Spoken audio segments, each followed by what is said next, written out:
Seems like a good time to run down my top releases of 2021. So sit down, fasten your seatbelts, and get ready for the first annual Channel 33 RPM Awards. Channel 33 RPM, yeah, 33 RPM, Channel 33 RPM, yeah, final year ever.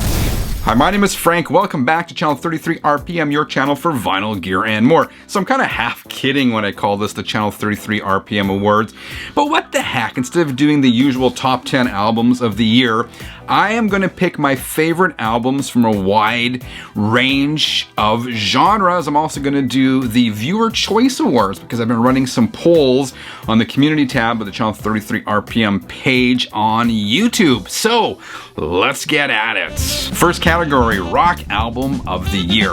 This was a difficult one because there were so many great rock albums released this year, and I could have picked any number for my number one choice, but ultimately for Rock Album of the Year I went with Billy Idol's The Roadside EP. It's kind of funny because this is not even a full-length album, it is an EP, 4 tracks, but it is that good. So a couple of the tracks are Billy Idol's typical sound, that kind of 80s rock slash pop-ish throwback feel. And the two others are a little bit of a departure from Billy. They're a little more idle. They're a little more chill. They are a little bit more relaxed, kind of more so in the vibe of Chris Isaak, believe it or not. This album was produced by Butch Walker. He gets 2 co-writes on here. Of course, Steve Stevens is back. Solid album. If I had any complaints, I would have 2. One, the sound is a bit compressed. Even on vinyl, it's a bit brick-walled. And it gets tiring on the ears after a while. And of course, my second complaint, the obvious one, this is too short. 4 tracks from Billy Idol is just not enough. But here's hoping he puts out some more new music in 2022. Next, let's go for the Channel 33 RPM Viewer Awards in the category of Best Rock Album. So I've been running polls on the community tab of the Channel 33 RPM page on YouTube. And earlier, last week, you guys voted on your favorite rock album. I presented 5 options, and the number one choice has actually kind of surprised me, but Channel 33 RPM viewers voted for the new Greta Van Fleet album, The Battle at Garden's Gate. 27% of people who voted said that's the number one rock album of the year, and that was closely followed by Alice Cooper's Detroit Stories. Surprisingly, my number one pick, Billy Idol, The Roadside, was kind of at the bottom of the list among you guys. But as I said, there were so many great rock albums this year. Any of these, well, not a few of these could have easily been my number one pick. Next up, Best Metal Album of the Year. This one for me, let me grab it here. This one was a no-brainer. It's the debut album from KK's Priest. Of course, KK is one of the former lead guitarists and founding members of Judas Priest. This features Ripper Owens on vocals and really a fantastic band. This album is heavy. You hear a lot of double bass. You hear some great riffs and some great licks. And you also hear the bass guitar, which you don't often hear behind KK because in Priest albums, Judas Priest albums, the bass tends to be buried. The tracks are great. I love them all. The lyrics, we've talked about this before, they get a little bit silly from time to time, but not silly enough to prevent this one from being my number one metal album of the year. Let's do Viewer's Choice Award for Best Metal Album of the Year. Again, I presented 5 options on the YouTube page, and your number one pick for the metal album of the year was the new one from Iron Maiden. Super popular. Almost half of you felt that was the best metal release of 2021, and all the other ones here were far behind. Gojira was on there. That album I thought was really good, except Too Mean to Die. I think Accept has been on a real roll in recent years, though I didn't love Too Mean to Die. I thought they lost a little bit of their spark in that one. That's just me. Mastodon is on here. KK's Priest did not get a lot of love, but I don't know, I really dig that album.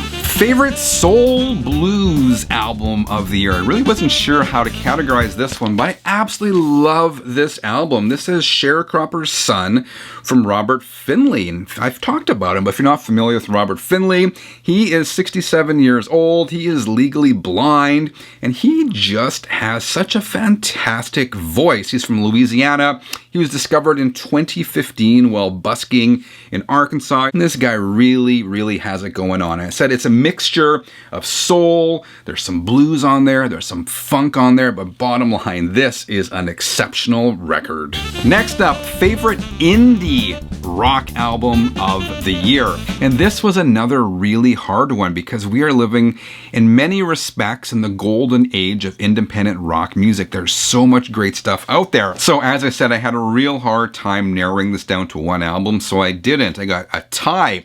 2 albums in this category. The first one from my hometown. This is the Northern Royals with their self-titled EP. What can I tell you about this? This is straight up riff rock from Canada. It's music that makes you want to drink beer and throw your fist up in the air. My other choice for best indie rock album of the year is out of Australia. This band is called Dangerous Curves, and this album is called Summertime Highs. This is a beautiful slice of 1980s inspired hard rock. It's equal parts Def Leppard, Extreme, Van Halen, and Bon Jovi. This is feel-good summer music with massive hooks. If you're ever down and want to lift up your spirits just a little bit, highly recommend Dangerous Curves, Summertime Highs. Love it. Next up, best jazz album of the year. So this is a genre I've really been getting into in recent years. And for this category, I'm going to cheat a little bit because I'm not going to pick one album. Rather, I'm picking a series of albums, and that is the Jazz is Dead series, which continued, that's backwards, which continued in 2021 with some more really, really good releases. So if you've never heard of Jazz is Dead, it involves jazz icons teaming up with producers Adrian Young and DJ Ali Shaheed Muhammad from A Tribe Called Quest. And they team up and they record new music. So Adrian, he's a hip-hop producer, and as I said, Ali Shaheed is a producer and DJ from A Tribe Called Quest. There's no rap on here. There is no scratching. I mean, it is straight up jazz. But again, it's with the influence of these 2 modern producers, and the results are outstanding. There were 5 volumes of the Jazz is Dead series released in 2021, 6, 7, 8, 9, and 10.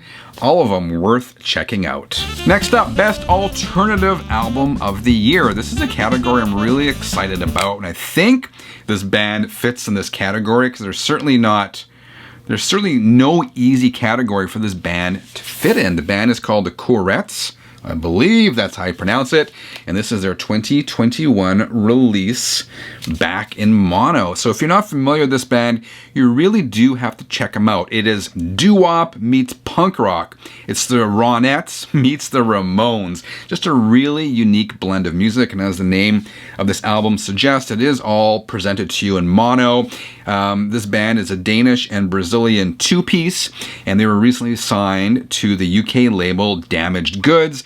Damaged Goods has a long history of success with many bands. Also on that label is the Buzzcocks, the Manic Street Preachers, Atari Teenage Riot, and tons more. This is a fantastic album. Again, a really unique sound. Definitely deserving of Best Alternative Album of the Year. Next up, favorite rock reissue of 2021. This was another really hard one because in many respects, 2021 was the year of reissues. There were just so many. But after thinking this over, there was one clear winner, and that is the 2021 reissue of Ozzy Osbourne's No More Tears. Now, for the record, this is not my favorite Ozzy album. My favorites would have to be Blizzard of Oz and Diary of a Madman. Bark at the Moon is up there as well, and this probably falls in somewhere underneath that, but I know for many, many people this is their favorite Ozzy album, and I know many Ozzy fans were clamoring for years to get a new pressing, a reissue of this, because originals are hard to find, and the original was pressed on one album. A lot of music was squeezed on one record. The Reissue is a 2 LP set, and it's a very nice pressing. I mean, this album wins on a couple of fronts. The packaging was done very well. The album artwork is crisp, and perhaps more importantly is the fact the pressing is fantastic. We've all been subjected to a lot of substandard reissues in terms of the sound quality, but you don't have to worry about this one. This one sounds great. And again, for me, it's an obvious choice for best rock reissue of the year. I've been trying to keep these categories generally positive, but I had to throw this one in here as well. This is the most disappointing reissue of the year. And again, there were many directions I could have taken this, and this is gonna, some of you are not gonna like this for my pick, but I'm gonna go. My most disappointing rock reissue of the year was the Super Deluxe set of Black Sabbath's Sabotage. And I'm not saying this because I don't love Sabotage. Sabotage is probably one of my favorite Black Sabbath albums. I found this reissue to be really lackluster, considering the price tag on this, right? It was over $100. And I mean, what do you get for that? You get a handful of records. You get the original LP remastered. That sounds great. You get a second LP of LPs 2 and 3 are live, or 2, 3, and 4. That's live. It's live stuff. Then it comes with a 7-inch single. And that's really about it. There's a book and that kind of stuff. But this is just, I personally was disappointed because I loved this record so much, the original, and again, I just felt that like they didn't put a lot of effort into this. There's a lot of speculation that the live show was actually sourced from MP3, and overall, this just seemed lazy. A lot of the other Sabbath Super Deluxe box sets had remixed versions of the album. They had studio outtakes. This has none of that. So while I do love Sabbath, I do love the original Sabotage album, I did find this particular reissue to be, as I said, lackluster and disappointing. Those are my picks for best albums of 2021, with one disappointing one in there as well. Let me know what you think in the comments below. What were your favorite releases of the year? Let's chat. Otherwise, if you dug this episode, I would appreciate a quick thumbs up. Until next time, dear 33ers, keep on spinning.